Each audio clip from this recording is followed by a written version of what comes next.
वाटतं की शहरात कोणत्या पक्षाचे सर्वाधिक उमेदवार निवडून येतील? देगलूरला राष्ट्रवादीशिवाय पर्याय नाही. काँग्रेस येऊन नुसतं होळाच्या कोणत्याला बदकामा खेळत तर जमना. अच्छा. कामं करावं लागते. आज आमची गली बघा, वार्ड क्रमांक 1 पुरा धिंगाणा आहे. गलीमध्ये कचरा बघा, काही बघा, रस्ते नाहीत नीट. कोण करावे? बरोबर. तुम्हाला वरील सीटवर बसून उगा मोगलाजी मामा म्हणलं तर जमना. कामं करावं लागते गलीमध्ये येऊन. मग ही कामं कोण करू शकतं, काय वाटतं तुम्हाला? देगलूरला राष्ट्रवादीशिवाय पर्याय नाही. सगळं खालच्या पातळीवर काम करणार म्हणजे राष्ट्रवादीच करू शकते, बाकी कोणाला पर्याय नाही. बरं. बालाजी टेकाळे जे यापूर्वी देगलूर शहराचे माजी उपनगराध्यक्ष राहिलेत, त्यांच्या कामाचा तुम्हाला अनुभव कसा वाटतो?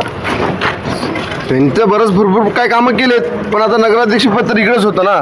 त्यांच्याशिवाय आता त्याला कसं देतील काम? बरं. ते निवडून आले तर तुम्हाला काय वाटतं की तुमची गल्ली असो किंवा एकंदर देगलूरच्या विकासात काय काय कामं होतील? भरपूर काही कामं होतील बघा. कामं काय, त्याने आतापत्र सावकारला खूप अनुभव आहे. त्याने आजपत्र हे भरपूर काही काम केलेत, सावकार केलेले आहेत. बरं. हे नंतर आता आयत्या पीठावर रांगोळी घातली त्यांनी, हे बी सत्यानाश करून टाकलेत. आज बी आमच्या वरच्या गलीला ड्रेनेज नाही, वार्ड क्रमांक 1 मध्ये. पुरा देगलूरचं काम झाले, पण आमच्या गलीतलं काम अजून झालं नाही. बरं.